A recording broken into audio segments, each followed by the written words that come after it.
ಮಿತ್ರರೇ ನಮಸ್ಕಾರ. ಮಿತ್ರರೇ, ಇರಾನ್ ವಿರುದ್ಧ ನಡೀತಾ ಇರುವಂತಹ ಯುದ್ಧ ಹೊಸ ದಿಕ್ಕಿನತ್ತ ತಿರುಗಿದೆ. ಯುದ್ಧ ಆರಂಭವಾದ ಬಳಿಕ ಮೊಟ್ಟ ಮೊದಲ ಬಾರಿಗೆ ಇರಾನ್ಗೆ ಒಂದು ಸಣ್ಣ ಯಶಸ್ಸು ಕೂಡ ಸಿಕ್ಕಿದೆ.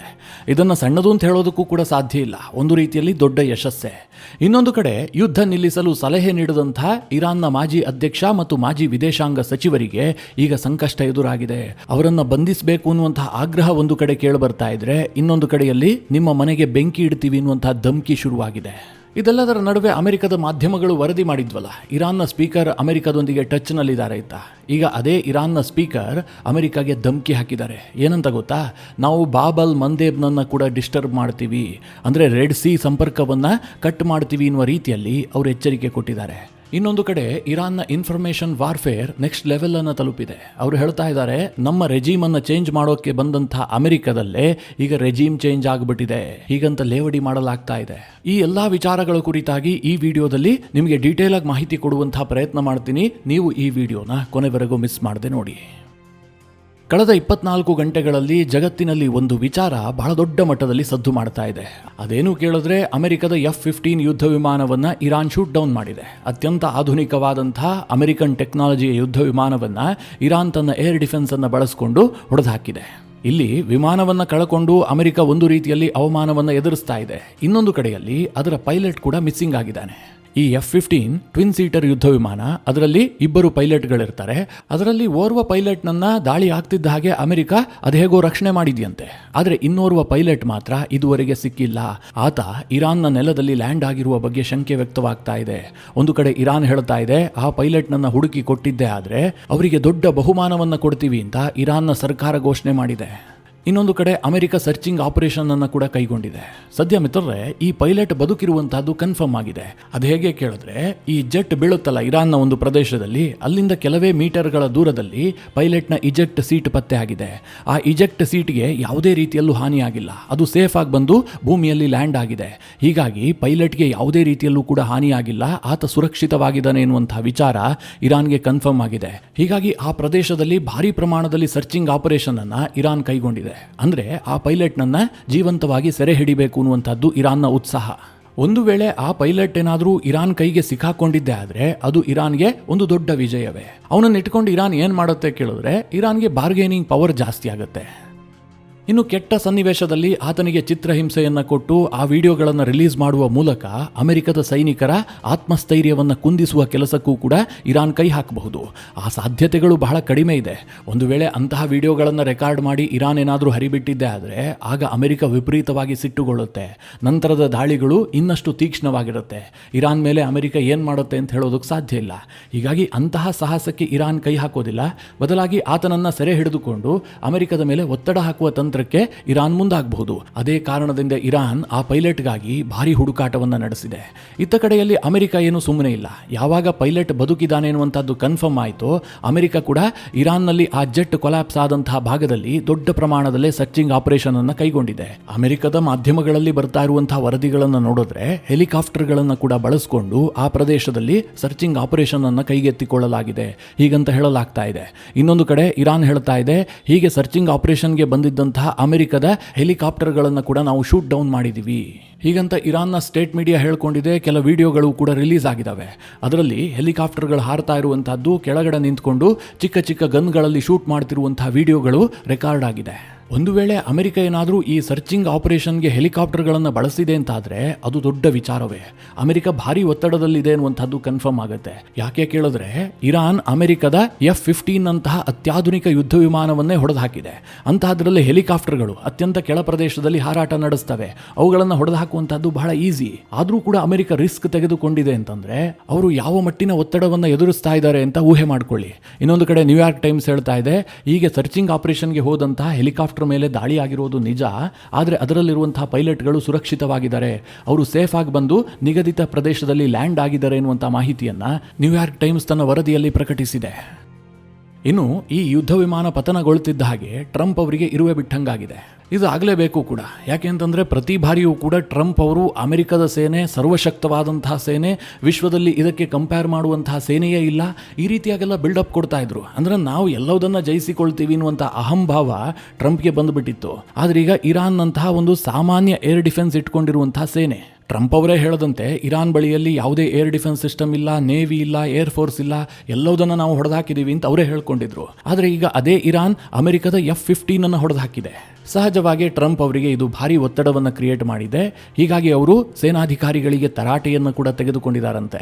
ಇಡೀ ಅಮೆರಿಕದ ನ್ಯಾಷನಲ್ ಸೆಕ್ಯೂರಿಟಿ ಟೀಮ್ ಇದೆಯಲ್ಲ, ಇದು ವೈಟ್ ಹೌಸ್ನಲ್ಲೇ ಬೀಡು ಬಿಟ್ಟಿದೆ. ಟ್ರಂಪ್ ಅವರು ತನ್ನ ಓವೆಲ್ ಆಫೀಸ್ ಮತ್ತು ಪಕ್ಕದಲ್ಲಿರುವಂತಹ ಡೈನಿಂಗ್ ರೂಮ್ನಲ್ಲೇ ಇದ್ದು ಇರಾನ್ನಲ್ಲಿ ನಡೀತಾ ಇರುವಂತಹ ಈ ಸರ್ಚಿಂಗ್ ಆಪರೇಷನ್ ಅನ್ನ ಮಾನಿಟರ್ ಮಾಡ್ತಾ ಇದ್ದಾರೆ. ಕ್ಷಣ ಕ್ಷಣದ ಮಾಹಿತಿಯನ್ನು ಕೂಡ ಟ್ರಂಪ್ ಅವರೇ ಖುದ್ದು ಪಡೆದುಕೊಳ್ತಾ ಇದ್ದಾರೆ ಎನ್ನುವಂತಹ ಮಾಹಿತಿಯನ್ನ ಅಮೆರಿಕದ ಪತ್ರಿಕೆಗಳು ವರದಿ ಮಾಡಿದವೆ.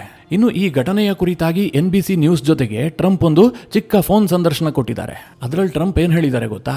ಇದು ಯಾವುದೇ ರೀತಿಯಲ್ಲೂ ಮಾತುಕತೆಯ ಮೇಲೆ ಪರಿಣಾಮ ಬೀರೋದಿಲ್ಲ. ಇರಾನ್ ಜೊತೆಗೆ ಮಾತುಕತೆ ಅದ್ರ ಪಾಡಿಗೆ ಅದು ನಡೀತಾ ಇರುತ್ತೆ. ನಾವೀಗ್ಲೂ ಕೂಡ ಯುದ್ಧದಲ್ಲಿದ್ದೀವಿ. ಹೀಗಂತ ಈ ಘಟನೆಯ ತೀವ್ರತೆಯನ್ನು ಕಡಿಮೆ ಮಾಡುವ ರೀತಿಯಲ್ಲಿ ಟ್ರಂಪ್ ಒಂದು ಸ್ಟೇಟ್ಮೆಂಟ್ ಕೊಟ್ಟಿದ್ದಾರೆ. ಮಿತ್ರರೇ, ಹಾಗಾದ್ರೆ ಆಪರೇಷನ್ ಸಿಂಧೂರ ನಡೆದಂತಹ ಸಂದರ್ಭದಲ್ಲಿ ಅಷ್ಟು ಜೆಟ್ ಬಿದ್ವು, ಇಷ್ಟು ಜೆಟ್ ಬಿದ್ವು, ಈ ರೀತಿಯಾಗೆಲ್ಲ ಟ್ರಂಪ್ ಕ್ಲೈಮ್ ಮಾಡ್ತಾ ಇದ್ರಲ್ಲ, ಅದಕ್ಕೇನು ಹೇಳಬೇಕು? ಭಾರತ ಏನು ಯುದ್ಧದಲ್ಲಿರಲಿಲ್ವಾ? ಅಥವಾ ಪಾಕಿಸ್ತಾನ ಏನು ಯುದ್ಧದಲ್ಲಿರಲಿಲ್ವಾ? ಇದರ ಜೊತೆಗೆ ಅಮೆರಿಕಾಗೆ ಡಬಲ್ ಶಾಕಿಂಗ್ ಸುದ್ದಿ ಏನು ಕೇಳಿದ್ರೆ, ಒಂದು ಕಡೆ F-15 ಇರಾನ್ ಹೊಡೆದು ಹಾಕ್ತು, ಇನ್ನೊಂದು ಕಡೆಯಲ್ಲಿ ಅದರ ಸರ್ಚಿಂಗ್ ಆಪರೇಷನ್ಗೆ ಹೋದಂತಹ A-10 ಥಂಡರ್ ಬೋಲ್ಟ್ ಅನ್ನು ಕೂಡ ನಾವು ಹೊಡೆದು ಹಾಕಿದೀವಿ ಅಂತ ಇರಾನ್ ಹೇಳ್ಕೊಂಡಿದೆ. ಸ್ಟ್ರೀಟ್ ಆಫ್ ಹರ್ಮೋಸ್ ಸಮೀಪದಲ್ಲಿ ಬಹಳ ಕೆಳಮಟ್ಟದಲ್ಲಿ ಅಮೆರಿಕದ A-10 ಥಂಡರ್ ಬೋಲ್ಟ್ ಹಾರಾಟ ನಡೆಸ್ತಾ ಇತ್ತು. ಈ ಸಂದರ್ಭದಲ್ಲಿ ಅದನ್ನ ನಾವು ಹೊಡೆದು ಹಾಕಿದೀವಿ ಅಂತ ಇರಾನ್ ಕ್ಲೈಮ್ ಮಾಡಿದೆ. ಇದನ್ನ ಅಮೆರಿಕದ ನ್ಯೂಯಾರ್ಕ್ ಟೈಮ್ಸ್ ಕೂಡ ಈಗ ಕನ್ಫರ್ಮ್ ಮಾಡಿದೆ. ತನ್ನ ಸುದ್ದಿ ಮೂಲವನ್ನು ಉಲ್ಲೇಖಿಸಿ ಪರ್ಷಿಯನ್ ಗಲ್ಫ್ ಪ್ರದೇಶದಲ್ಲಿ ಅಮೆರಿಕದ A-10 ಥಂಡರ್ ಬೋಲ್ಟ್ ಪತನಗೊಂಡಿದೆ, ಅದರ ಪೈಲಟ್ ಮಾತ್ರ ಸುರಕ್ಷಿತವಾಗಿದ್ದಾನೆ, ಅದರಲ್ಲಿ ಓರ್ವ ಪೈಲಟ್ ಮಾತ್ರ ಇದ್ದ, ಆತನನ್ನು ರಕ್ಷಿಸಲಾಗಿದೆ. ಆದರೆ ಈ ವಿಮಾನ ಪತನಕ್ಕೆ ನಿಖರವಾದಂತಹ ಕಾರಣ ಇದುವರೆಗೂ ಪತ್ತೆ ಆಗಿಲ್ಲ. ತಾಂತ್ರಿಕ ಸಮಸ್ಯೆಯ ಅಥವಾ ಇರಾನ್ ದಾಳಿಯ ಅನ್ನುವಂಥದ್ರ ಬಗ್ಗೆ ಈಗ ತನಿಖೆ ನಡೆಸಲಾಗ್ತಾ ಇದೆ, ಹೀಗಂತ ಅಮೆರಿಕದ ನ್ಯೂಯಾರ್ಕ್ ಟೈಮ್ಸ್ ವರದಿ ಮಾಡಿದೆ. ಒಂದು ರೀತಿಯಲ್ಲಿ ಹೇಳಬೇಕು ಅಂತಂದ್ರೆ ಈ ಯುದ್ಧದಲ್ಲಿ ಅಮೆರಿಕಾಗೆ ಕಳೆದ 24 ಗಂಟೆಗಳಿದೆಯಲ್ಲ, ಇದು ಅತ್ಯಂತ ಕರಾಳವಾದಂತಹ ಸಮಯ. ಯಾಕೆ ಅಂತಂದ್ರೆ ಬಹಳ ನಷ್ಟ ಆಗಿದೆ. ಒಂದು ಕಡೆ ಅಮೆರಿಕದ ಜೆಟ್ಗಳನ್ನ ಯಾರೂ ಹೊಡೆಯೋದಕ್ಕೆ ಸಾಧ್ಯ ಇಲ್ಲ ಅಂತ ಅಮೆರಿಕ ಬಿಲ್ಡಪ್ ಕೊಡ್ತಾ ಇತ್ತಲ್ಲ, ಆ ಬಿಲ್ಡಪ್ ಅನ್ನ ಇನ್ ಮುಂದೆ ಕೊಡೋದಕ್ಕೆ ಸಾಧ್ಯ ಇಲ್ಲ. ಯಾಕೆ ಅಂತಂದ್ರೆ ಇರಾನ್ನ 3rd ಜನರೇಷನ್ ಏರ್ ಡಿಫೆನ್ಸ್ ಸಿಸ್ಟಮ್ಗಳು ಅಮೆರಿಕದ 4th ಜನರೇಷನ್ ಫೈಟರ್ ಜೆಟ್ಗಳನ್ನ ಹೊಡೆದು ಹಾಕಿದಾವೆ. ಇದರ ಜೊತೆಗೆ ಅಮೆರಿಕಾಗೆ ದೊಡ್ಡ ನಷ್ಟ ಏನು ಕೇಳಿದ್ರೆ, ಪೈಲಟ್ ಹೋಗಿ ಇರಾನ್ ನೆಲದಲ್ಲಿ ಲ್ಯಾಂಡ್ ಆಗಿದ್ದಾನೆ. ಈಗ ಆ ಸರ್ಚಿಂಗ್ ಆಪರೇಷನ್ ವೇಳೆಯೂ ಕೂಡ ಅಮೆರಿಕಾಗೆ ಹಿನ್ನಡೆ ಆಗ್ತಾ ಇದೆ. ಮತ್ತಷ್ಟು ವಿಮಾನಗಳು, ಹೆಲಿಕಾಪ್ಟರ್ಗಳನ್ನ ಅಮೆರಿಕ ಕಳೆದುಕೊಳ್ಳುವಂತಹ ಸನ್ನಿವೇಶ ನಿರ್ಮಾಣ ಆಗ್ತಾ ಇದೆ.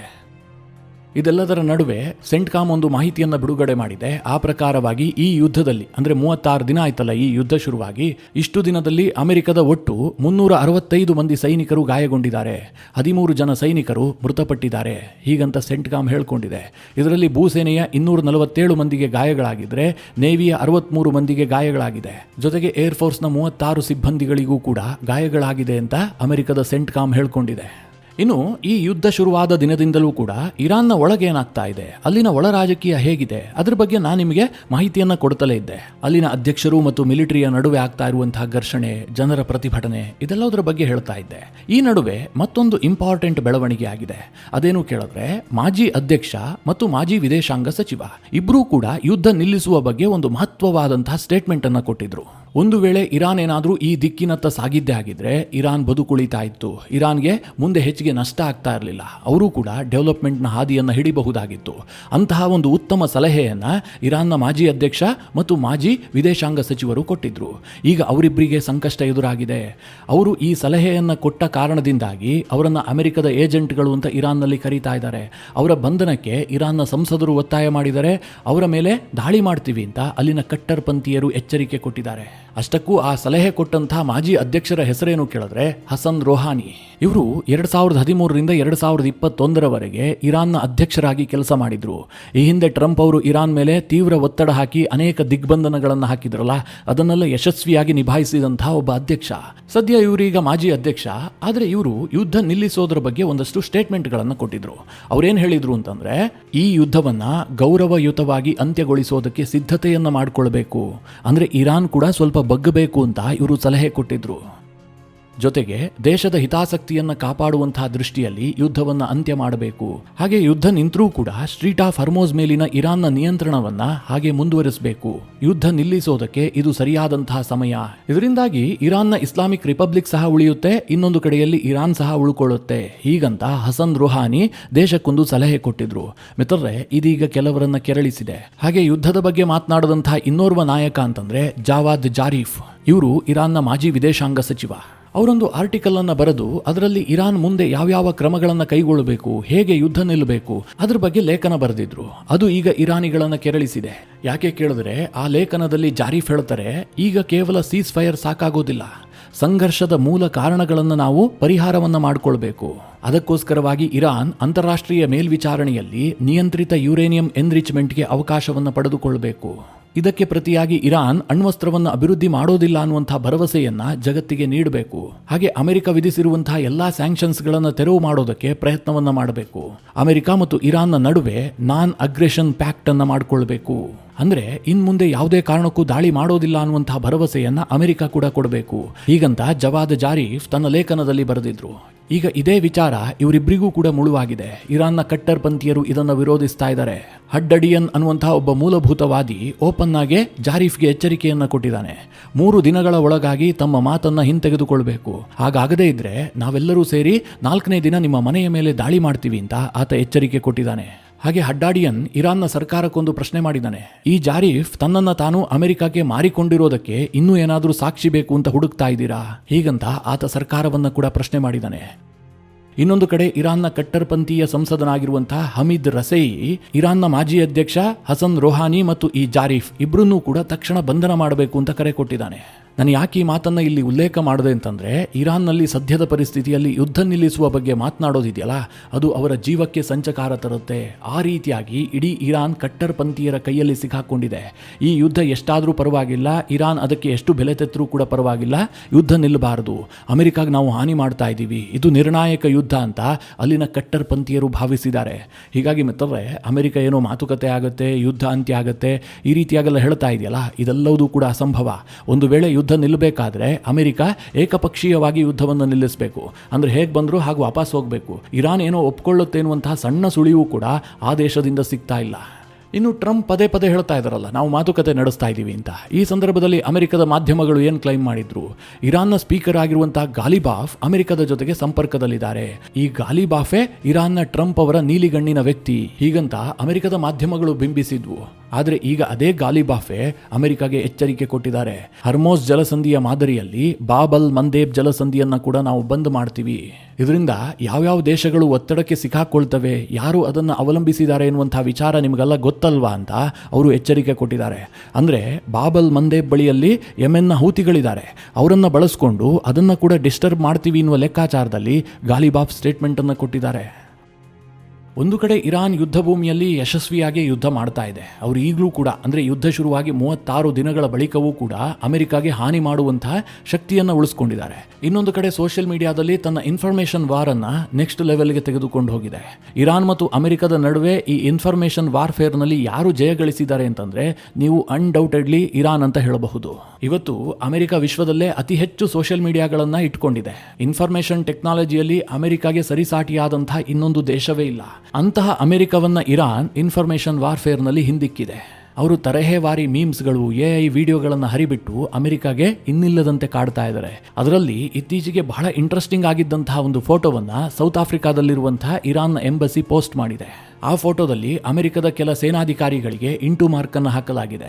ಅದಕ್ಕೆ ರೆಜಿಮ್ ಚೇಂಜ್ ಆಗ್ತಾ ಇದೆ ಅಂತ ಕ್ಯಾಪ್ಷನ್ ಕೊಡಲಾಗಿದೆ. ಅಂದ್ರೆ ಟ್ರಂಪ್ ಸರ್ಕಾರ ಇರಾನ್ನಲ್ಲಿ ರೆಜಿಮ್ ಚೇಂಜ್ ಮಾಡೋದಕ್ಕೆ ಹೋಗಿತ್ತಲ್ಲ, ಇದು ಈಗ ಅಮೆರಿಕದ ಸೇನೆಯಲ್ಲಿ ಆಗ್ತಾ ಇದೆ ಅಂತ ಇರಾನ್ ವ್ಯಂಗ್ಯವಾಡಿದೆ. ನಿಮಗೆಲ್ಲ ಗೊತ್ತೇ ಇದೆ, ಅಮೆರಿಕದಲ್ಲಿ ಯುದ್ಧ ಮಂತ್ರಿ ಆಗಿರುವಂತಹ ಪೀಟ್ ಹೆಕ್ಸಿತ್ ತನ್ನ ಟಾಪ್ ಲೆವೆಲ್ನ ಸೇನಾಧಿಕಾರಿಗಳನ್ನ ಮನೆ ಕಳುಹಿಸ್ತಾ ಇದ್ದಾರೆ. ಇದರಿಂದ ಒಂದು ಸ್ಪಷ್ಟವಾಗಿ ಗೊತ್ತಾಗ್ತಿರುವ ಅಂಶ ಏನು ಕೇಳಿದ್ರೆ, ಅಮೆರಿಕದ ಸೇನೆಯ ಬಗ್ಗೆ ಅಮೆರಿಕ ಸರ್ಕಾರಕ್ಕೆ ಸಮಾಧಾನ ಇಲ್ಲ. 36 ದಿನಗಳಾದರೂ ಕೂಡ ಒಂದು ನಿರ್ಣಾಯಕ ಯಶಸ್ಸು ಅಮೆರಿಕಾಗೆ ಸಿಗದೇ ಇರೋದ್ರ ಬಗ್ಗೆ ಟ್ರಂಪ್ ಸರ್ಕಾರ ಒತ್ತಡಕ್ಕೊಳಗಾಗಿದೆ. ಹೀಗಾಗಿ ಯುದ್ಧದ ನಡುವೆಯೇ ಸೇನೆಗೆ ಸರ್ಜರಿ ಮಾಡೋದಕ್ಕೆ ಅಲ್ಲಿನ ಯುದ್ಧ ಮಂತ್ರಿಯೇ ಮುಂದಾಗ್ತಾ ಇದ್ದಾರೆ. ಇದನ್ನ ಈಗ ಇರಾನ್ ವ್ಯಂಗ್ಯ ಮಾಡ್ತಾ ಇದೆ. ಸಾಮಾನ್ಯವಾಗಿ ಇಂತಹ ಬೆಳವಣಿಗೆಗಳು ಯುದ್ಧ ನಿಂತ ಮೇಲಾಗುತ್ತೆ, ಇಲ್ಲ ಯುದ್ಧ ಶುರುವಾಗೋದಕ್ಕೆ ಮುಂಚೆ ಆಗುತ್ತೆ. ಯುದ್ಧದ ಸಂದರ್ಭದಲ್ಲಿ ಸೇನೆಯನ್ನ ಟಚ್ ಮಾಡೋದಕ್ಕೆ ಯಾವುದೇ ದೇಶ ಹೋಗೋದಿಲ್ಲ. ಆದ್ರೆ ಅಮೆರಿಕ ಕೈ ಹಾಕಿದೆ. ಇನ್ನು ಇಷ್ಟೆಲ್ಲ ಆಗ್ತಾ ಇದ್ರೂ ಕೂಡ ಅಮೆರಿಕ ಏನೋ ದಾಳಿ ನಿಲ್ಲಿಸಿದೆ ಅಂತ ಅಂದುಕೊಳ್ಬೇಡಿ. ಇರಾನ್ನ ರಾಜಧಾನಿ ಟೆಹರಾನ್ ಮತ್ತು ಸುತ್ತಮುತ್ತಲಿನ ಪ್ರದೇಶದಲ್ಲಿ ಕಳೆದ ರಾತ್ರಿ ವಿಪರೀತ ಪ್ರಮಾಣದಲ್ಲಿ ದಾಳಿಯಾಗಿದೆ. ಜನ್ನತ್ ಅಬಾದ್, ಪುನಕ್, ಶಹರಾನ್, ಶಹರಾಕ್ ಇ ಅಜಾದಿ, ತೆಹರಾನ್ ಸ್ಪಾಸ್ ಮತ್ತು ಎಗ್ಬತನ್ ಪ್ರದೇಶದಲ್ಲಿ ಅಮೆರಿಕ ವಿಪರೀತ ಪ್ರಮಾಣದಲ್ಲಿ ದಾಳಿ ಮಾಡಿದೆ. ಸ್ಥಳೀಯ ವರದಿಯ ಪ್ರಕಾರ ಅಮೆರಿಕದ ದಾಳಿ ಆದ ಬಳಿಕ ಇಡೀ ಭೂಮಿ ಕಂಪಿಸಿದ ಅನುಭವ ಆಗಿದೆ ಅಂತ ಸ್ಥಳೀಯರು ಹೇಳಿಕೊಂಡಿದ್ದಾರೆ. ಇಲ್ಲಿ ಒಂದು ವಿಚಾರ ಬಹಳ ಮುಖ್ಯವಾಗುತ್ತೆ. ಈ ಯುದ್ಧದಲ್ಲಿ ಅಮೆರಿಕಾಗೆ ಏನಾದರೂ ಹಿನ್ನಡೆ ಆಗೋದಕ್ಕೆ ಶುರುವಾಗಿದ್ದೆ ಆದರೆ, ಅದಕ್ಕೆ ಜಾಗತಿಕ ಮಟ್ಟದಲ್ಲಿ ವಿಪರೀತವಾಗಿ ಪ್ರಚಾರ ಸಿಕ್ಕಿದ್ದೆ ಆದರೆ ಅದು ಅಮೆರಿಕವನ್ನು ಭಾರಿ ಒತ್ತಡಕ್ಕೀಡು ಮಾಡುತ್ತೆ. ಅದು ಇರಾನ್ಗೆ ಒಳ್ಳೆಯದಂತೂ ಅಲ್ಲ. ಅದರಿಂದ ಎರಡು ಸಾಧ್ಯತೆಗಳಿರ್ತವೆ. ಒಂದು, ಅಮೆರಿಕ ಯುದ್ಧವನ್ನು ನಿಲ್ಲಿಸಬಹುದು. ಆ ಸಾಧ್ಯತೆಗಳು ತೀರಾ ಕಡಿಮೆ. ಎರಡನೇದೇನು ಕೇಳಿದ್ರೆ, ಇರಾನ್ ಮೇಲೆ ವಿಪರೀತ ಪ್ರಮಾಣದಲ್ಲಿ ದಾಳಿಯನ್ನು ಮಾಡಬಹುದು. ಟ್ಯಾಕ್ಟಿಕಲ್ ನ್ಯೂಕ್ಲಿಯರ್ ಬಾಂಬ್ಗಳನ್ನು ಕೂಡ ಪ್ರಯೋಗ ಮಾಡುವಂತಹ ಸಾಧ್ಯತೆಗಳಿದ್ದಾವೆ. ಈ ಬಗ್ಗೆ ಇರಾನ್ನ ಅಧ್ಯಕ್ಷರು ಕೂಡ ಈಗಾಗಲೇ ಅನುಮಾನವನ್ನು ವ್ಯಕ್ತಪಡಿಸಿದ್ದಾರೆ. ಒಂದು ನೆನಪಿರಬೇಕು, ಅಲ್ಟಿಮೇಟ್ ಆಗಿ ಅಮೆರಿಕ ಮನೆಗೆ ಹೋಗುತ್ತಲ್ಲ, ಆ ಸಂದರ್ಭದಲ್ಲಿ ನಾವು ಸೋತಿದ್ದೀವಿ ಅಂತ ಅವರು ವಾಪಸ್ ಹೋಗೋದಿಲ್ಲ. ಅವ್ರು ಅಂತಿಮವಾಗಿ ಏನು ಹೇಳ್ಕೊಳ್ತಾರೆ, ನಾವು ಗೆದ್ದಿದ್ದೀವಿ, ಇರಾನನ್ನು ನಾಶ ಮಾಡಿದ್ದೀವಿ. ಈ ಪಟ್ಟ ಅಮೆರಿಕಾಗೆ ಬೇಕು, ಅದರಲ್ಲೂ ಟ್ರಂಪ್ಗೆ ಇದು ಬಹಳ ಮುಖ್ಯ ಆಗುತ್ತೆ. ಟ್ರಂಪ್ ಅವರಿಗೆ ಬಹಳ ಖುಷಿ ಕೊಡುವಂತಹ 3 ವಿಚಾರಗಳು ಅಂತಂದರೆ, ಒಂದು ಹೆಡ್ಲೈನ್, ಎರಡನೇದಾಗಿ ಡೆಡ್ಲೈನ್, ಮೂರನೇದಾಗಿ ಡೀಲ್. ಇದು 3 ಆಗದೇ ಇದ್ದರೆ ಟ್ರಂಪ್ ಸಮಾಧಾನಗೊಳ್ಳೋದಿಲ್ಲ. ಇದಕ್ಕೋಸ್ಕರವಾಗಿ ಟ್ರಂಪ್ ಎಂತಹ ಎಕ್ಸ್ಟ್ರೀಮ್ ಸ್ಟೆಪ್ಪನ್ನು ಬೇಕಾದರೂ ತೆಗೆದುಕೊಳ್ಳೋದಕ್ಕೆ ಹಿಂಜರಿಯೋದು ಕೂಡ ಇಲ್ಲ. ಮಿತ್ರರೇ, ಇದಿಷ್ಟು ಯುದ್ಧದಲ್ಲಿ ಇತ್ತೀಚೆಗೆ ಆದಂತಹ ಕೆಲವೊಂದಷ್ಟು ಮಹತ್ವದ ಬೆಳವಣಿಗೆಗಳ ಕುರಿತಾದಂಥ ಮಾಹಿತಿ. ಈ ವಿಷಯದ ಕುರಿತಾಗಿ ನಿಮ್ಮ ಅನಿಸಿಕೆ ಅಭಿಪ್ರಾಯಗಳೇನು? ಕಮೆಂಟ್ ಮಾಡುವ ಮೂಲಕ ನಮಗೆ ತಿಳಿಸಿ. ಹಾಗೆ ನಿಮಗೆ ಈ ವಿಡಿಯೋ ಇಷ್ಟವಾದರೆ ಲೈಕ್ ಮಾಡಿ. ಜೊತೆಗೆ ನೀವಿನ್ನೂ ನಿಮ್ಮ ನೆಚ್ಚಿನ ಸಂಸ್ಕಾರ ಸೌರಭ ಯೂಟ್ಯೂಬ್ ಚಾನಲ್ನ ಸಬ್ಸ್ಕ್ರೈಬ್ ಮಾಡಿಲ್ಲ ಅಂತಾದರೆ ಈ ಕೂಡಲೇ ಸಬ್ಸ್ಕ್ರೈಬ್ ಮಾಡಿ. ಮುಂದಿನ ಎಲ್ಲ ಅಪ್ಡೇಟ್ಗಳ ನೋಟಿಫಿಕೇಷನ್ಗಾಗಿ ಬೆಲ್ ಐಕಾನ್ ಒತ್ತಿ.